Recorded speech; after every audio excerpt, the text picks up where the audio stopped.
If you want to set a primary key in LibreOffice Base, this quick tutorial will show you exactly how to do it step by step. A primary key is one of the most important parts of any database table because it helps uniquely identify each record, keeps your data organized, and makes your database work properly. If you're building a simple list, a customer database, or any kind of table in LibreOffice Base, knowing how to set the primary key is essential. Before we get into it, if this tutorial helps you out, make sure to hit like and subscribe for more easy software guides just like this one. It really helps the channel grow and it lets you know when new tutorials are uploaded. Alright, let's start from the beginning. First, open LibreOffice on your computer. When LibreOffice launches, you'll see the Start Center, and on the left side under Create, click Base Database. This opens the database creation or database opening options depending on what you need. Next, open your database.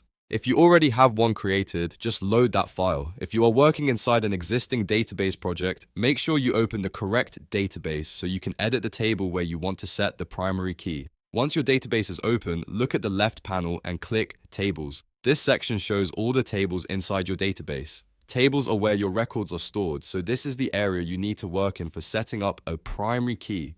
Now find the table you want to edit. Right-click on that table and choose Edit. This opens the table structure so that you can make changes to the fields or columns inside it. If you don't open the table in edit mode, you won't be able to assign the primary key properly. When the table editor opens, you'll see the list of fields or columns. Click on the field you want to set as the primary key. This is usually a column like ID, record number, or another unique identifier that will never repeat for different rows. After selecting the field, go to the top toolbar and click the primary key icon. This action marks the selected field as the primary key for the table. You'll usually see a small key symbol appear next to the field once it has been assigned correctly. Now all that's left is to save your changes. Click Save to store the updated table structure. Once saved, the selected field will now act as the primary key for that table. If you're not sure which field to use, remember this simple rule. Your primary key should be unique, stable, and not duplicated across records. In many cases, an ID field is the best choice because it clearly separates each entry.